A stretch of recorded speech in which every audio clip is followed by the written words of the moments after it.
আমরা কিছু কিছু উপদেষ্টার খুবই দায়িত্বজ্ঞানহীন আচরণ দেখেছি, বিশেষত শিক্ষা উপদেষ্টা। গতকাল রাত 3টা-4টার সময় আমাদেরকে জানতে হচ্ছে যে এইচএসসি পরীক্ষা স্থগিত করতে হবে এবং অন্য উপদেষ্টারা তাকে ফোন দিয়ে পাচ্ছে না। তাহলে একটা সরকারের যদি এই ধরনের অবস্থা হয় যে নিজেদের উপদেষ্টাদের মধ্যে সমন্বয় নেই এবং এই দেশের একটা ইমার্জেন্সি সিচুয়েশন যেখানে পুরো শিক্ষার্থী ছাত্র সমাজ হচ্ছে ট্রমাটাইজ এবং ঢাকার শিক্ষার্থীরা ব্যস্ত এই পুরো ঘটনা নিয়ে, সেখানে একটা সিদ্ধান্ত নিতে রাত 3টা-4টা বাজতেছে এবং এটা নিয়ে এক ধরনের অনিশ্চয়তা তৈরি হইতেছে, শঙ্কা তৈরি হইতেছে। ফলে এই পরিস্থিতিতে কিন্তু সরকার যদি দায়িত্বশীল আচরণ করতো, সরকারের উপদেষ্টারা, তাহলে কিন্তু এই ধরনের পরিস্থিতি তৈরি হইতো না।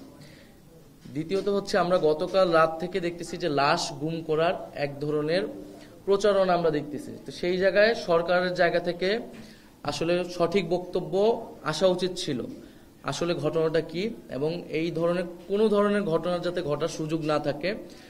সরকারকে দ্রুত সময়ের মধ্যেই আসলে ওই স্কুলে ওই সময়ে কতজন ছিলেন শিক্ষার্থী, স্টাফ, শিক্ষক সহ সেটা আসলে প্রকাশ করা উচিত এবং কতজন হতাহত আছেন এটা এবং রেগুলার এটা আপডেট করা উচিত সরকারের পক্ষ থেকে, যাতে এই ধরনের কোনো গুজব না হয় এবং সরকার বা বিভিন্ন জায়গা থেকে এই ধরনের যাতে লাশ গুম করার কোনো ঘটনা আসলেই যাতে না ঘটে থাকে।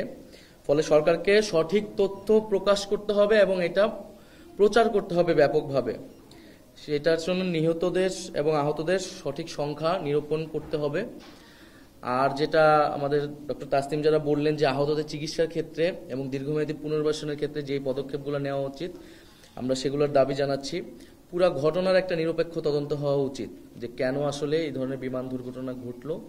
সরকারের উচ্চ পর্যায় থেকে আসলে তদন্ত কমিটি করা উচিত এবং সেই জায়গায় সরকারের বাইরেরও বিশেষজ্ঞদের আসলে থাকা উচিত, স্কুল কর্তৃপক্ষের প্রতিনিধি থাকা উচিত এবং ভবিষ্যতে যাতে এই ধরনের ঘটনা না ঘটে এই জন্য দীর্ঘমেয়াদী আমাদের রেস্কিউ টিম সহ মেডিকেল টিম এই ধরনের পদক্ষেপ নেওয়া উচিত।